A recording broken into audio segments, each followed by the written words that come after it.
저와 함께 나누실 하나님의 말씀은 여호수아 2장 8절부터 14절까지의 말씀입니다.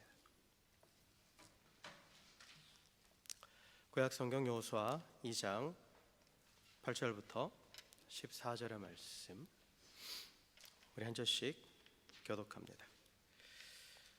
또 그들이 눕기 전에 라합이 지붕에 올라가서 그들에게 이르러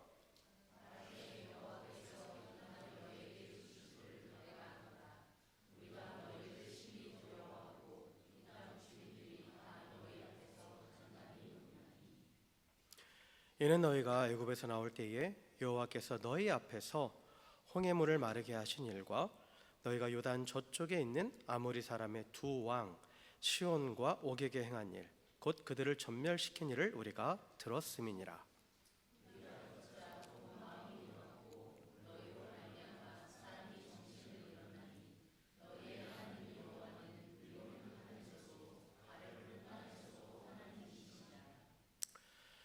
그러므로 이제 청하노니 내가 너희를 선대하였은즉 너희도 내 아버지의 집을 선대하도록 여호와를 내게 맹세하고 내게 증표를 내라.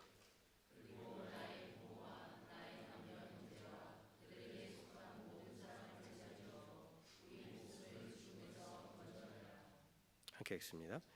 그 사람들이 그에게 이르되 내가 우리의 이 일을 누설하지 아니하면 우리의 목숨으로 너희를 대신할 것이요 여호와께서 우리에게 이 땅을 주실 때에는 인자하고 진실하게 너를 대우하리라. 아멘. 아멘. 할렐루야.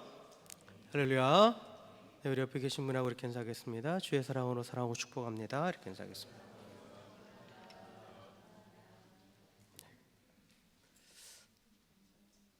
지금 제 목소리 어때요?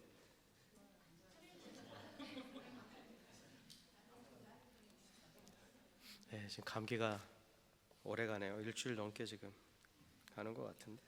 네. 이번 감기가 좀 중간이 없어요. 보니까 얘가 보통은 좀 아프면 좀 쉬면 금방 나았거든요. 근데 얘는 끝까지 가네요. 이번에는. 네. 어쨌든 좀 특히 괴로우시더라도 네, 참으시고 들어주셨으면 좋겠습니다. 제가 지금 기운이 없어가지고 혹시라도 이 앞에서 쓰러지더라도 은혜로 받아주시면 좋겠습니다.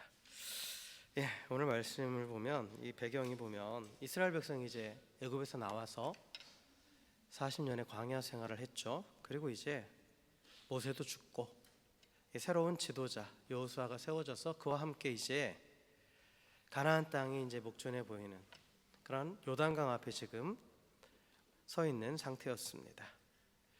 하나님께서 여호수아에게 약속하셨죠. 너는 강하고 담대하라. 내가 너와 함께 하겠다. 그러면서 반드시 약속한 대로 이 가나안 땅을 너에게 주겠다라고 다시 한번 그 약속을 확인시켜 주셨습니다.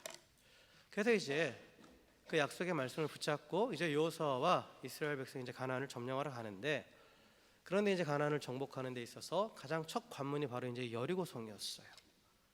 그러니까 그들이 이 요단강을 건너는 도하 지점으로 선택한 게 이제 가나안의 중부 지역이었단 말이에요. 그래서 이 여리고성이 가나안의 중부 지역에 속해 있는 아주 거대한 성읍이었습니다. 그래서 이 성읍이 얼마나 컸냐면 그 성벽이 이중으로 둘러져 있고, 고고학자들이 하면 이중으로 둘러져 있고, 그리고 또 나중에 보면 이게 라합이 집이 성벽에 있다고 할 정도로, 집이 성벽에 있을 정도로 성벽이 아주 두꺼운 그러한 성읍이었죠. 그러니까 사실 난공불락의 요새와 같은 그러한 성읍이었어요.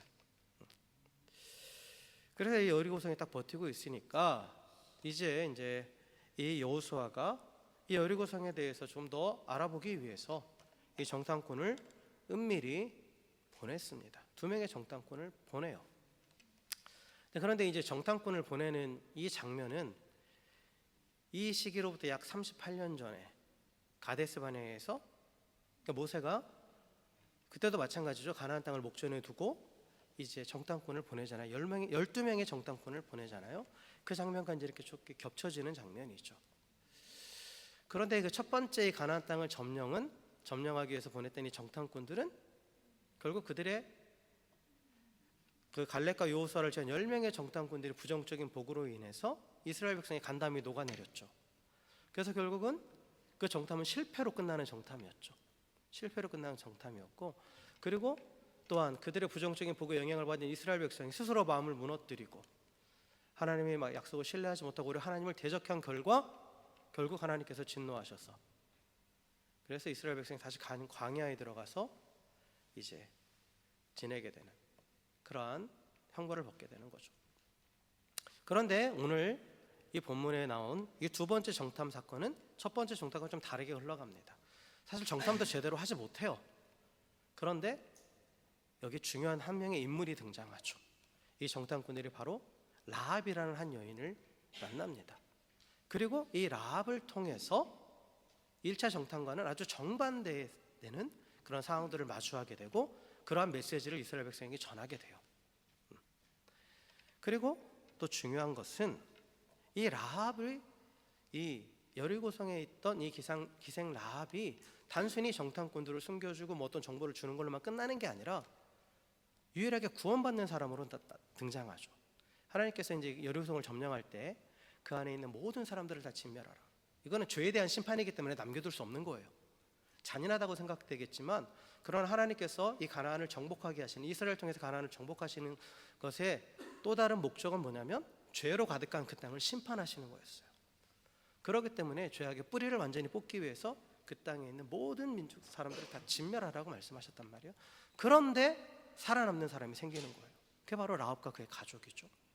그래서 결국 진멸당하는, 심판받는 그 가운데에 구원의 은혜가 임하는 것을 이 라합을 통해서 볼 수 있어요. 그래서 이 라합은 상당히 중요한 인물입니다.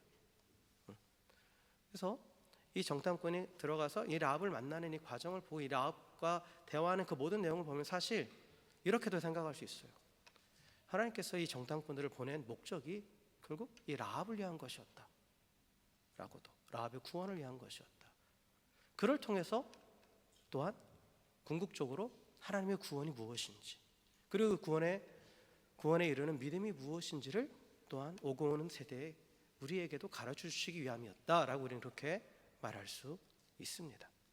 그래서 오늘 우리가 이 라합의, 오늘 말씀을 보면 이제 이 라합이 이제 이 정탐꾼들과 대화하는 내용들이거든요. 이 내용을 통해서 과연 우리가 라합을 통해서 배울 수 있는 믿음이 무엇인지, 그리고 이 믿음의 결과인 구원이 무엇인지에 대해서 한번 살펴보려고 합니다. 아까도 말씀드렸지만 어쨌든 이 두 명의 정탐꾼이 들어가서 여리고성을 정탐하러 들어갔을 때 이들이 숙소로 잡은 곳이 이제 기생 라합의 집이었어요. 그러니까 기생이라는 건 오늘날로 말하면 이제 매춘부입니다. 매춘, 몸을 파는 여인이에요. 근데 왜 이 여인의 집을 숙소로 잡았냐면, 그러니까 이 몸을 파는 여인이기 때문에 그냥 수많은 남자들이 드나들 수 있는 거죠. 어느 누구나 그렇게 쉽게 드나들 수 있는 거예요. 그러니까 사실 자신들이 이 정탐하러 온 그 정탐꾼이라는 사실을 숨기기에 나름대로 적합한 그런 조건이죠.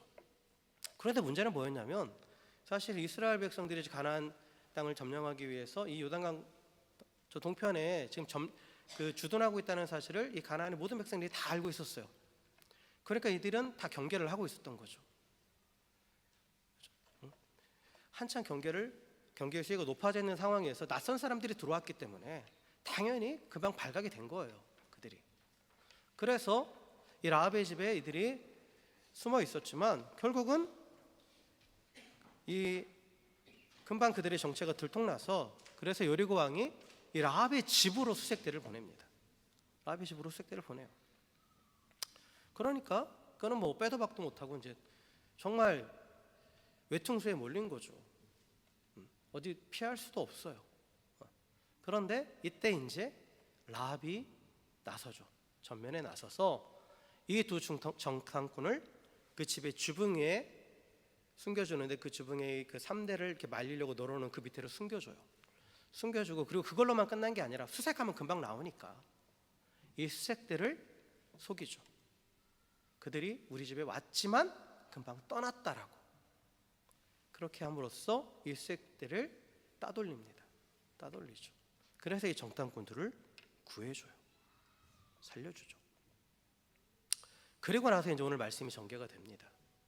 그래서 이 수색대가 떠난 뒤에 이제 라합이 이제 옥상에 올라가서 이 정탐꾼들에게 이제 이런 상황들을 다 이제 얘기해주고, 그리고 이제 자신이 왜 그들을 숨겨줬는지 그 이유를 밝혀요. 그래서 라합이 먼저 무엇부터 얘기하냐면, 내가 이스라엘의 하나님, 너희의 하나님께서 행하신 놀라운 일들을 들었다라고 이렇게 말합니다. 그러면서 그 대표적인 소식을 말하는데, 첫째는 뭐냐면 이 이스라엘이 애굽에서 탈출할 때 하나님께서 홍해의 물을 마르게 하신 사건, 그거에 대해 들었다라는 거예요. 그리고 또 하나의 사건은 뭐냐면 요단 동편에, 이제 지금 이스라엘 백성이 요단 동편에 있단 말이에요. 근데 요단 동편에 점령을 했어요. 그러니까 요단 동편에 원래 있던 그런 강한 왕 시온과 옥을 전멸시키고 그 요단 동편의 땅을 차지했단 말이에요. 그 소식을 들었다라는 거예요. 근데 이제 이 라합이 들은 이 두 개의 소식은 사실 홍해가 갈라진 사건은 라합이 태어나기도 전의 일입니다. 엄밀히 말하면, 그죠? 왜냐하면 이스라엘이 애굽에서 나올 때 일어났던 사건이잖아요. 그러니까 적어도 이때로부터 38년 전이에요. 그럼 대충 추정해 보건대, 라합의 나이를 추정해 보건대 40대 이상 그렇게 되지는 않았단 말이에요. 그러니까 라합이 태어나기도 전에 있었던 일이에요. 그죠? 그것도 들었더라는 거예요, 자기는. 그리고 요단 동편을 점령한 것은 최근에 일어난 사건이에요. 그러니까 이 라합이 하는 말은 뭐냐? 하나님께서 지금까지 너희에게 하셨던 그 모든 말을, 내가 모든 일들을 들었다라는 거예요. 자기가 태어나기 전부터 있었던 그 모든, 하나님이 이스라엘을 애굽에서 구원하시기 위해서 하셨던 모든 것도 이미 다 들었고, 그 가운데 일어났던 모든 일들, 그리고 지금 최근에 일어난 사건까지도 다 들었다요. 근데 또 라합은 뭐라고 말하냐면, 이걸 나만 들은 게 아니라 이 여리고 성 안에 있는 모든 사람이 다 들었다라고 말합니다. 그래서 하나님께서 그 이스라엘 백성을 애굽에서 건지실 때 10가지 재앙을 내리시잖아요. 그런데 그 재앙을 내리시면서 분명히 하신 말씀이 있어요. 뭐냐면 단순히 이것은 애굽을 치기 위한 것만이 아니라 이것을 통해서 만방의 모든 민족에게 하나님이 당신을 드러내시겠다라고 말씀하셨거든요. 그러니까 이 아주 오래전에 일어났던 그 사건이 아직도 가나안 백성들의 귀에 쟁쟁했다라는 거죠. 그러니까 하나님은 스스로 당신을 이렇게 드러내신 거예요. 그래서 이 하나님에 대한 소식을 들은 이런 여리고와 모든 주민들이 어떻게 했다고 했냐면 심히 두려워하고 간담이 녹아내렸다라는 거예요. 그러니까 너무 두려워서 어떻게 할 수 없는 상황이었다라는 거죠. 그런데 이제 여기서 라합의 반응이 나옵니다. 똑같은 소식을 들었어요. 정보는 다 똑같이 얻은 거예요. 그런데 이 모든 사람들이 다 두려워하고, 그리고 정말 무서워서 어찌할 바를 모르는 상황에서 많은 라합을 제외한 나머지 여리고성의 사람들은 뭐를 선택했느냐? 이스라엘과 대적하기를 선택한 거예요. 자신들의 방비를 더 굳게 하고, 그리고 그들과 싸우기를 선택했는데, 라합은 뭐를 선택했느냐? 이렇게 선포합니다. 여호와께서 이 땅을 너에게 주신 줄을 내가 아노라 라고 선포했어요. 이건 뭐냐면 이 여리고성도 이미 하나님께서 이스라엘에게 주셨다. 그래서 똑같은 정보를 듣고 내린 결론은 뭐냐? 하나님께서 지금까지 하신 일들을 보니까 이미 이 가나안 땅 다 이스라엘 너희에게 하나님이 주셨다라고 나는 결론을 내린 거예요. 그 라합은 그런 결론을 내렸다라는 거죠. 그런데 똑같은 소식을 들은 다른 백성들은 뭐냐? 아니다, 우리는 우리 땅을 지킬 것이다 라는 결론을 내렸다라는 거죠. 그러니까 똑같은 하나님에 대한 소식을 들었지만 반응이 다른 거예요. 반응이 다른 겁니다. 그래서 이 라합은 하나님에 대한 소식을 듣고 그것에 대해서 하나님이 어떤 분이신가에 대한 심각한 고민을 한 거예요. 여기에 기록되어 있지는 않지만, 그러나 라합이 어떤 말을 했냐면, 아까도 말씀드렸지만 여호와께서 이 땅을 너희에게 주신 줄 내가 아노라 라고 선포했잖아요. 여기서 이 안다라는 이 말이 히브리어 야다로스였거든요. 이 야다라는 건 단순히 지식적으로 안다라는 게 아니라 자신이 그 하나님에 대해서 깊이 있게 묵상을 하고 생각해보고 내리고 했던, 그래서 내가 그 하나님에 대해서 또한 단순한 지식으로 끝난 게 아니라 경험적으로 이제 내가 깨달았다 이거예요. 어떤 분인지 깨달았다 이거예요. 그렇기 때문에 내가 내린 결론은 이 땅은 이미 하나님께서 너에게 주신 땅이다 이거라는 거죠. 그래서 우리가 또 하나 여기서 알 수 있는 건 뭐냐면 이 라합의 이런 행동은 믿음입니다. 성경은 분명히 이것을 믿음이라고 말해요. 이것을 믿음이라고 말하는데 이 믿음이 뭐로부터 비롯됐다는 걸 우리에게 가르쳐 줍니까? 들음에서 비롯됐다는 거예요. 들음에서. 하나님에 대해서 들음으로 인해서, 하나님이 어떤 분인지, 하나님이 행하신 일들이 무엇인지에 대해서 들음으로 인해서 그녀의 믿음이 시작됐다라는 거죠.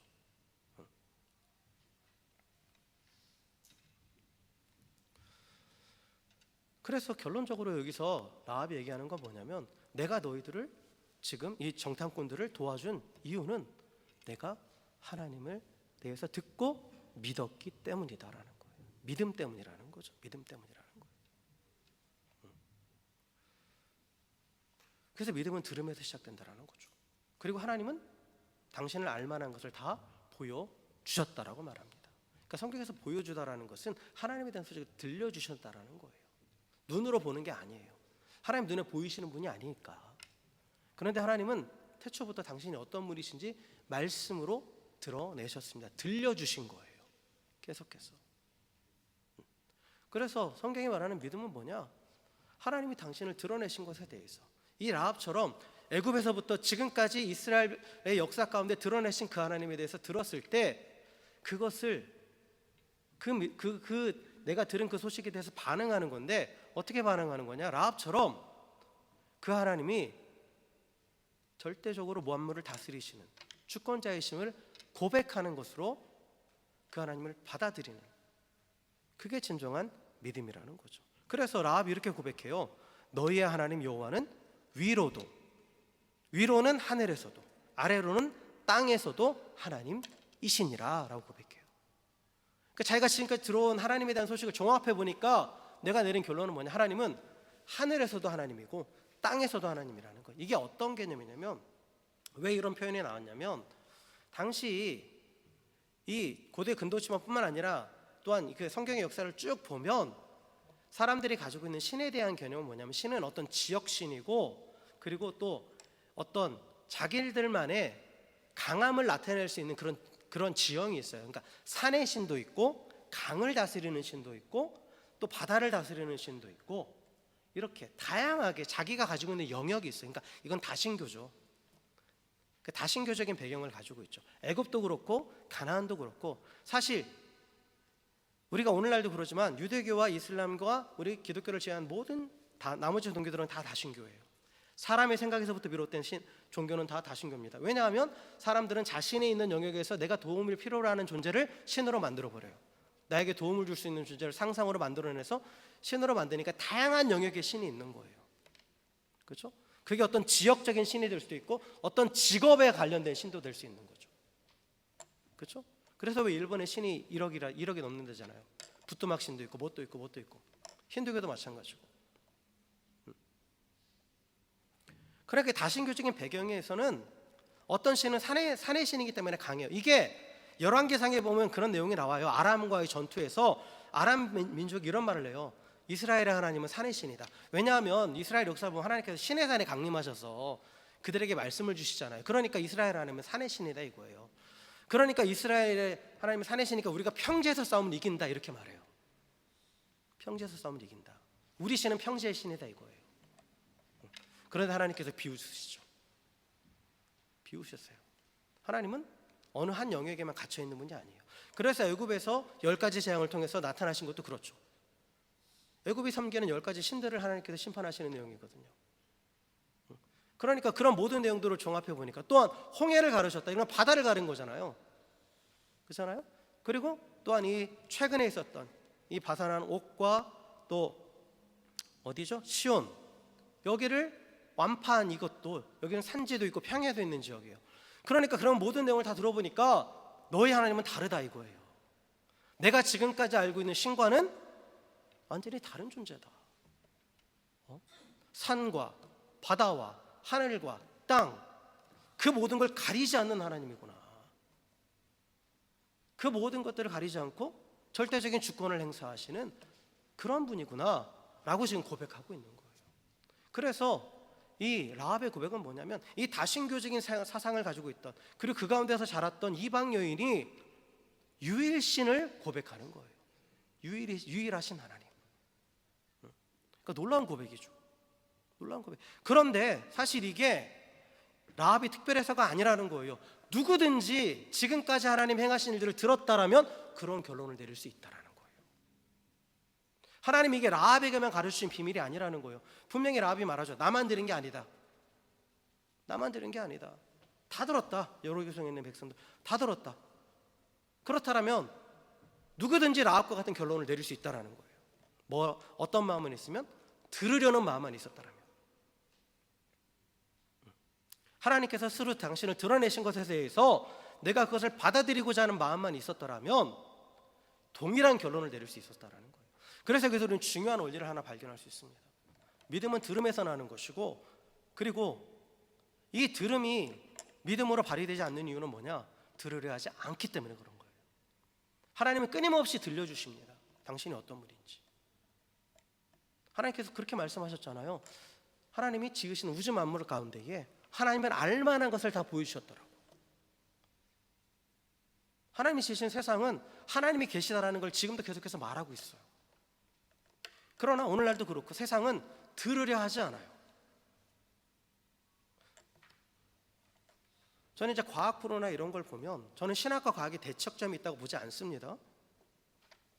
과학은 하나님이 만드신 세상을, 이 창조의 세상에 그 원리를 밝혀내는 것이고, 하나님께서 이 세상을 어떻게 운행하시는지를 밝혀내는 학문이 그래서 되게 중요한 학문이라고 생각을 해요. 그런데 이제 과학의 난제들을 막 얘기해요. 근데 그 난제가 왜 생겼느냐? 하나님을 배제하고 모든 걸 설명하려고 하니까. 그러니까 자신들이 설명해도 모순이 생기고, 또 다른 발견이 나오면 이게 진리인 것처럼 항상, 그래서 과학의 모든 것들은 론이라고 말하잖아요. 가설이라고 말하잖아요. 그렇잖아요. 과학은 절대적인 진리를 말하지 않아요. 법칙이라고 말하고 무슨 론이라고 말합니다. 이론이라는 거예요. 그러니까 이건 얼마든지 뒤집어지는 거예요. 또 다른 증거가 나오면. 그러니까 확정을 짓지 못해요. 근데 왜 그러느냐? 하나님을 빼버리니까. 하나님을 인정하지 않으려 하니까.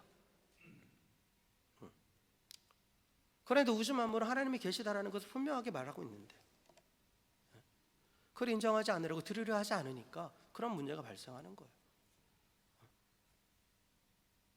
그러니까 라합은 그 하나님이 당신을 드러내신 것에 대해서 마음을 열고 그대로 받아들였다라는 거예요.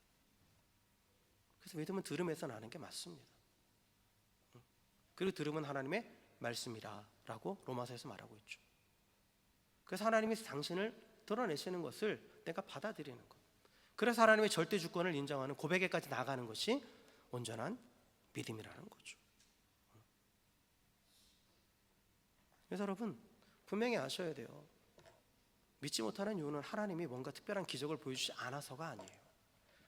하나님은 계속해서 당신을 보여주십니다. 드러내십니다. 그러나 우리가 귀를 막기 때문에 그런 거예요. 들으려 하지 않기 때문에 그런 거예요. 또한 우리의 믿음이 성장하는 것도 마찬가지예요. 어떤 신비한 체험이나 어떤 경험들, 물론 좋죠. 그게 우리의 믿음을 성장에 도움이 되기는 해요. 하지만 더 중요한 건 뭐냐? 부지런히 하나님에 대해서 알아가는 것, 즉 하나님이 계속해서 보여주시고 들려주시는 것에 대한 그러한 연구와 묵상과 어떤 그런 고민이 없으면 눈앞에 보이는 어떠한 기적적인 것은 하나하나의 현상, 이벤트로밖에 끝나지 않아요. 그것이 하나님을 향한 믿음으로 연결될 수는 없습니다. 단지 하나의 우연, 기적적인 일로만 그쳐버리는 거예요.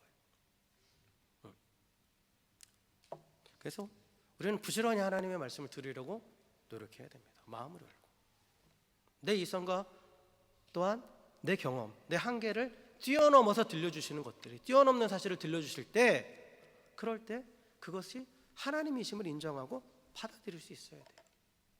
그럴 때 우리의 믿음이 세워지고 또 믿음이 더 온전히 든든히 서가는 겁니다.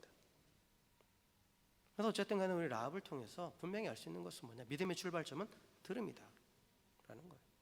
들음이다.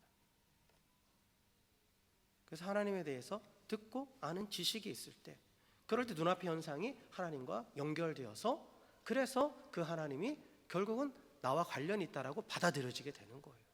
나와 상관없는 하나님이 아니라 상천하지 하나님, 하늘의 하나님, 땅의 하나님, 만물을 다스리시는 하나님이기 때문에 나와도 관련 있는 하나님이다라는 거죠. 이스라엘만의 하나님이 아니라고. 그 라합의 고백은 그거예요. 하늘도 다스리시고 땅도 다스리시는, 우주 만물을 다스리시는 하나님이기 때문에 나도 그의 다스림 안에 있는 존재다. 이 여리고성도 마찬가지고 지금 그러한 고백을 하고 있는 겁니다. 그래서 라합은 하나님을 대해서 들음으로부터 시작된 이 믿음을 가지고 있었던 것이고, 이 믿음으로 인해서 그가 정탐꾼들을 숨겨준 거예요. 히브리서 11장 31절에서 그걸 확실하게 말합니다. 뭐라고 말하냐면, 믿음으로 기생 라합은 정탐꾼을 평안히 영접하였으므로, 이렇게 말해요. 정탐꾼들을 숨겨준 이유가 뭐라고요? 믿음으로 했다는 거예요. 믿음 때문에. 그 결과 순종하지 아니한 자와 함께 멸망하지 아니하였도다. 뭐예요? 그 믿음 때문에 구원받았다라는 거죠. 성경 분명하게 라합의 모든 행위의 근본에 믿음이었음을 밝히고 있습니다. 그리고 또한 우리가 라합을 통해서 알 수 있는 건 뭐냐? 이 들음으로부터 시작되는 믿음은, 그 믿음이 있다는 것이 뭐로 증명되느냐? 행함으로 증명된다는 거예요. 행함으로. 라합 보세요. 라합의 믿음, 하나님이 절대 주권자이신 하나님이시다. 우주 만물을 다스리신 하나님이다. 너희만의 하나님이 아니라 이 여리고성도 이미 하나님의 것이고 온 우주 만물이 하나님의 통치 아래 있다라는 것을 고백하는 걸로만 끝난 게 아니라 어떻게 했어요? 내가 그 하나님의 통치 아래 있기 때문에 그 하나님이 이미 행하신 일들에 대해서 나도 같은 방향으로 움직인다. 그래서 라합의 한 행동은 뭡니까? 정탐꾼들을 도와준 거예요. 사실 이게 라합의 입장에서는 자신의 목숨을 건 행동이죠. 사실 지금 당장 왕의 군사들이 들이닥쳤단 말이에요. 위협은 당장 눈앞에 있어요. 그렇잖아요. 지금 사실 더 가까운 거는 여리고 왕입니다. 그런데 라합은 이 눈앞의 위기 앞에서 자신이 믿음에 고백한 대로 나의 진정한 왕은 이 여리고 왕이 아닌 절대 주권자이신 하나님을 고백했기 때문에 그 고백대로 행동한 거예요. 그래서 그 영원하신 하나님께 충성할 것을 선택한 거죠. 이 정탐꾼들을 숨겨주는 것이 발각되면 즉시 죽임을 당하는 거죠. 당연한 거죠. 이거는 민족의 배반자잖아요. 그렇잖아요. 엄청나게 위험한 선택입니다. 그러나 그녀는 절대적인 하나님의 주권에 대한 믿음이 있었기 때문에 그 믿음대로 믿음을 따라 행한 겁니다. 믿음을 따라서. 그래서 온전한 믿음을 행함을 나올 수밖에 없어요. 여러분 한번 돌아보세요. 사람들도 신념에 따라서 행동하죠. 자기가 가지고 있는 신념이라는 게 있잖아요. 그렇죠? 그 신념을 위해서는 목숨을 거는 사람들이 있어요. 세상에 보면 정치적인 신념을 가지고도 그것에 대해서 목숨을 걸죠. 이데올로기에. 그러니까 온전한 믿음이라는 것은 그 신념을 뛰어넘습니다. 그러하게 당연히 그 믿음에 따른 행함으로 이어질 수밖에 없는 거예요.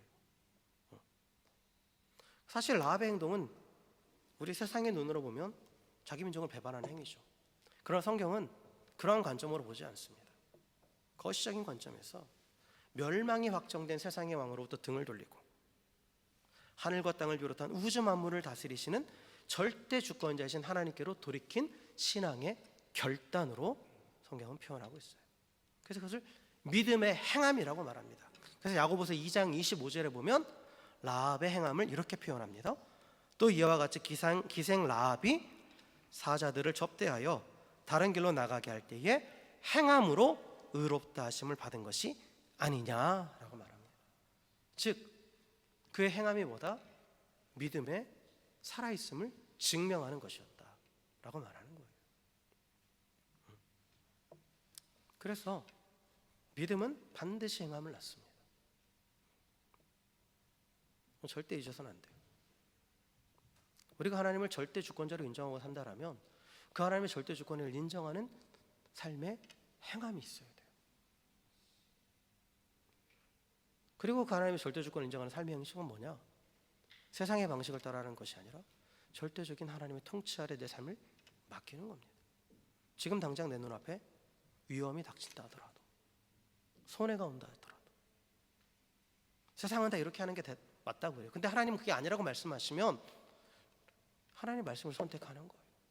그게 행함이에요.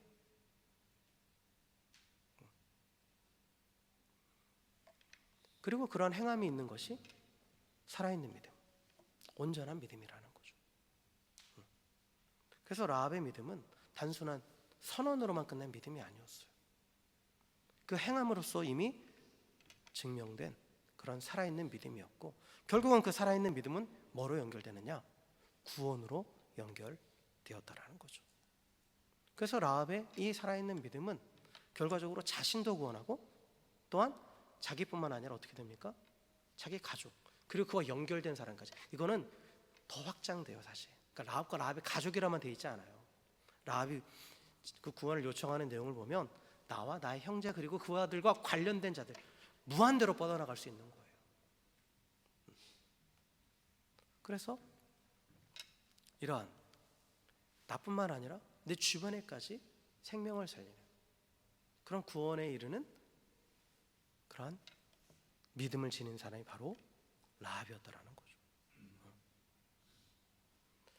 그래서 라합이 정탐꾼들에게 이렇게 말합니다. 근데 라합의 자신의 구원을 요구할 때 이 내용을 보면 정확하게 하나님의 언약이 무엇인지에 대해서 아는 사람처럼 얘기해요. 그래서 이 사용하는 용어들이 이 언약과 관련된 용어들이고 하나님 이스라엘 백성과 맺을 때 사용하셨던 그 용어를 그대로 사용합니다. 그래서 여호수아 2장 12절에 보면 내가 너희를 선대하였은즉 너희도 내 아버지의 집을 선대하도록 여호와로 내게 맹세하고 내게 증표를 내라 라고 말해요. 여기서 선대하였다라는 표현이 나오잖아요. 이 선대하였다라는 것은 히브리어로 헤세드입니다. 헤세드. 그래서 이 헤세드는 뭐냐면 단순히 내가 너에게 잘해줬다 이게 아니라 하나님께서 자기 백성에게 보시는 언약에 기초한 번함없는 사랑을 나타낼 때 쓰는 표현이 바로 헤세드예요. 그리고 증표를 내라라고 했을 때 이 증표라는 게 이제 에메트인데 에메트라는 것이 신실함, 즉 자기 백성에게 주신 언약을 반드시 지키시는 그 하나님의 성품을 나타내는 신실함을 나타내는 단어가 이 에메트입니다. 그래서 하나님께서 이스라엘 백성과 언약을 맺을 때 언약의 핵심은 뭐냐면 헤세드와 에메트예요. 하나님이 자기 백성에게 변함없는 사랑을 베푸시겠다라는 거예요. 그리고 신실하게 그 약속을 지키시겠다라는 거예요. 이게 언약의 핵심이거든요. 그러니까 라합이 언약의 핵심을 분명하게 짚고 있어요.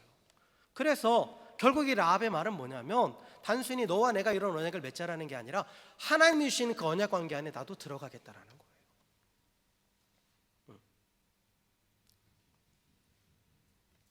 그래서 나뿐만 아니라 또한 나와 함께하고 있는 가족들 그리고 그들과 속해 있는 모든 사람들까지도 그 언약 관계 안으로 들어가겠다라는 거예요. 그래서 이에 대해서 이 정탐꾼들이 언약을 맺는 언어로 또 반응을 하죠. 인자하고 진실하게 그에게 대우하겠다라고 말하죠. 인자하고 진실하게. 이게 인자가 헤세드예요. 인자가 헤세드고 진실이 에메트, 신실입니다. 그 똑같은 언약적인 이 용어를 사용하면서 결국은 이 라합과 또한 그에게 속해 있는 자들이 하나님과 언약 관계 안으로 들어왔음을 선언해 주는 거죠. 선언해 주는 거예요. 그러면서 또한 하나님이 이스라엘 백성과 언약을 맺으실 때 가지셨던 중요한 하나의 포인트를 짚어줍니다. 이 정탐꾼들이. 그러니까 뭐냐면 창문에 붉은 줄을 달아라 라고 말하죠. 그리고 붉은 줄을 달은 그 집 안에 있으면 언약이 유효하다 라고 말하잖아요. 이 창문에 붉은 줄을 달으라는 것은 물론 식별하기 위한 것도 있죠. 그 집을. 그런데 단순히 그 식별한 행위를 넘어서서 붉은 줄이라는 것은 결국은 피를 상징하는 거예요. 피를. 그래서 하나님께서 이스라엘 백성을 애굽에서 건져내실 때 마지막 재앙, 장자의 죽음의 재앙에서 이스라엘 백성을 건져내실 때 그들에게 그 집에다가 문에다가 피를 바르라고 하셨잖아요. 그렇죠? 양의 피를 바르라고 하셨어요. 그래서 온 애굽이 죽음의 심판을 받는 그 순간에 집 문에 피가 발라져 있으면 그 집은 심판이 넘어간다. 죽음의 심판이 넘어간다라고 약속하셨죠. 마찬가지예요. 온 애굽, 온 여리고가 하나님의 심판으로 멸망받을 때 그 집 문에 붉은 줄이 메어져 있고 그 집 안에 있는 자들은 어떻게 된다? 그 심판이 넘어간다. 이게 하나님의 언약이에요. 약속입니다. 그래서 언약의 징표로 또한 언약을 유효하게 하는 그 붉은 줄을 다루라는 피를 상징하는 언약을 맺는 데 있어서 가장 중요한 핵심은 피예요. 피. 언약은 피로 맺는 거예요. 생명을 걸고 맺는 겁니다. 그래서 그 피를 상징하는 붉은 줄을 멸하는 것이고, 그래서 이 붉은 줄은 유월절 어린 양의 피를 상징함과 동시에 또한 온 인류를 향한 하나님의 구원의 징표인 예수 그리스도의 십자가, 그 십자가에 의해서 흘리신 예수님의 피를 상징하죠. 그래서 라합이 믿음으로 요구했던 하나님과의 언약 관계 안에 들어가기 위해서 행했던 그 창문에 붉은 줄을 매다는 것과 마찬가지로 누구든지 예수 그리스도의 십자가의 그 보혈 안에 있기만 하면 이미 언약이 맺어진 것이고, 그래서 사망은 지나갔고 생명을 얻게 되는 그런 구원의 은혜가 임하게 되는 거죠. 그래서 이 라합에게 일어난 이 모든 사건, 일련의 사건들은 라합 한 사람의 구원, 그 가족의 구원으로만 끝나는 것이 아니라 장차 예수 그리스도를 통해서 온 인류 가운데 일어날 그러한 궁극적인 구원을 미리 보여주는 그러한 사건이에요. 그러니까 여리고는 심판받아서 멸망할 성읍이었는데, 그런데 그 성읍에서 붉은 줄을 매달은 이 라합의 집안에 있는 모든 그 사람들은 구원받았다라는 그 사실은 동일하게 죄로 인해서 멸망을 받은 심판받을 이 세상에서 예수 그리스도의 십자가 안에 보혈 안에 있는 모든 사람들은 구원받는다라는 그 사건을 분명하게 예표하는 거죠. 그리고 더 나아가서 이 라합에게 일어난 이 놀라운 구원의 은혜는 단순히 구원이 생명을 얻는 걸로만 끝나지 않는다라는 것을 보여줘요. 라합에 대한 기록은 뒤에 쭉 더 나오죠. 라합에 대한 기록이 쭉 더 나오는데, 라합은 이제 여리고성이 점령된 뒤에 이스라엘 공동체로 편입됩니다. 그리고 나서 이 라합이 누구와 결혼하냐면 유다 지파의 살몬과 결혼해요. 그리고 이 살몬의 자손 가운데 누가 나옵니까? 다윗왕이 거기서 태어나죠. 그렇죠? 그리고 또한 이 다윗의 가문에서 누가 오셔요? 온 인류의 구원자이신 예수님께서 오시죠. 이 사실이 어디에 기록되어 있습니까? 마태복음 2장 5절에 나오죠. 1장 5절에 마태복음 1장의 족보 가운데에 기록되어 있는 여인이 있어요. 그게 바로 라합입니다. 라합. 메시아의 족보에 올라가는 영광이에요. 즉 하나님 나라에 등극되어 있는, 하나님 나라의 그러한 왕의 족보에 올라가는 그런 영광이 있었다라는 거죠. 그러니까 단순히 자기가 살고 자기 가족만 사는 걸로 끝난 게 아니라 이 라합은 이 구원의 결과가 무엇인지 분명히 보여줘요. 구원의 결과는 생명을 얻는 것이죠. 물론 생명을 얻죠. 그런데 그걸로만 끝나는 게 아니라는 거예요. 뭐가 있다? 하나님의 왕 나라에 그 왕의 족보에 올라가는 영광이 있다라는 거예요. 그래서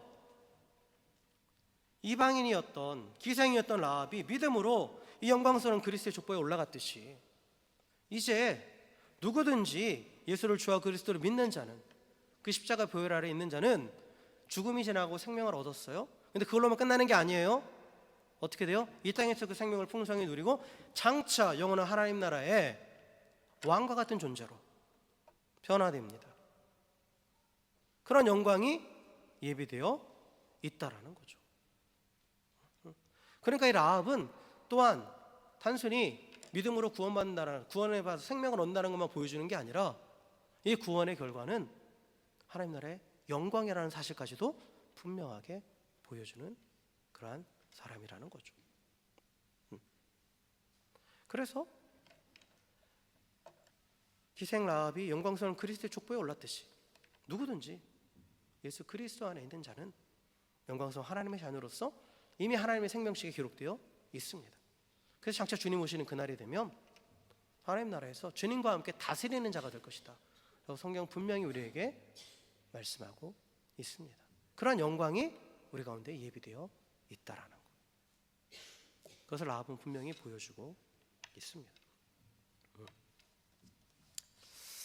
자, 말씀을 정리합니다.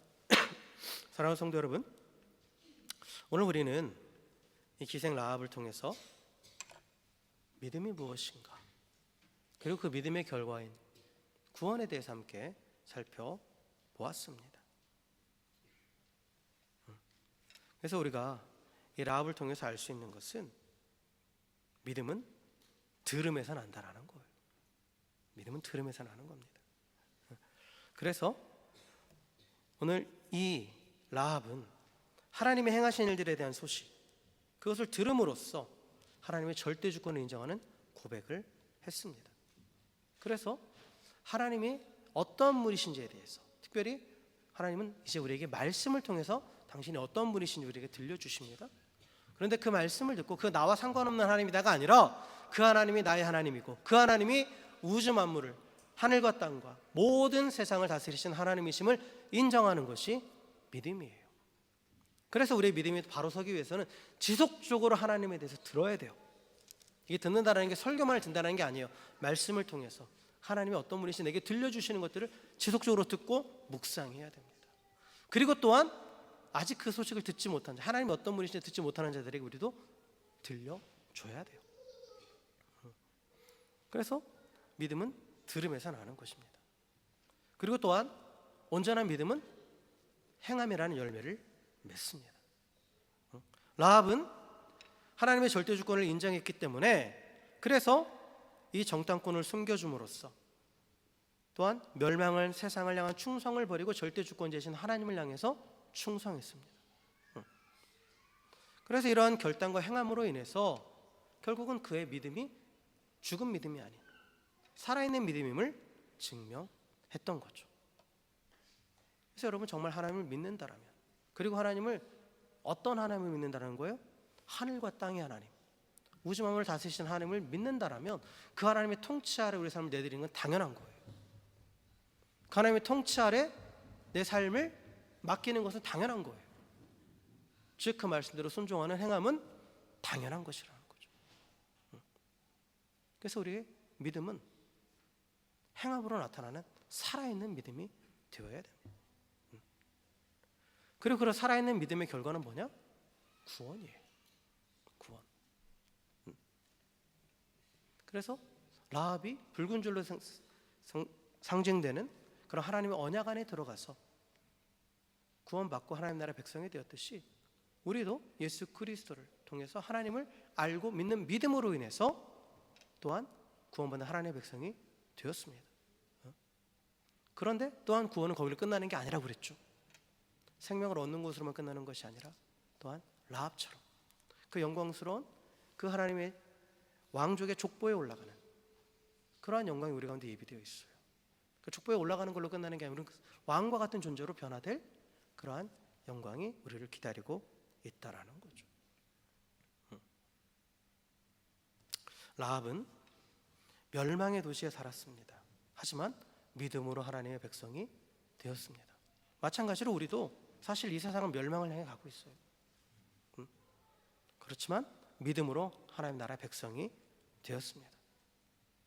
그리고 라합이 구원받고 생명을 얻은 것에 그치지 않고 메시아의 족보에 오르는 영광에 이른 것처럼 우리도 장차 영원한 하나님 나라를 유업으로 받는 그런 왕과 같은 존재로 변화될 영광을 누리게 될 것입니다.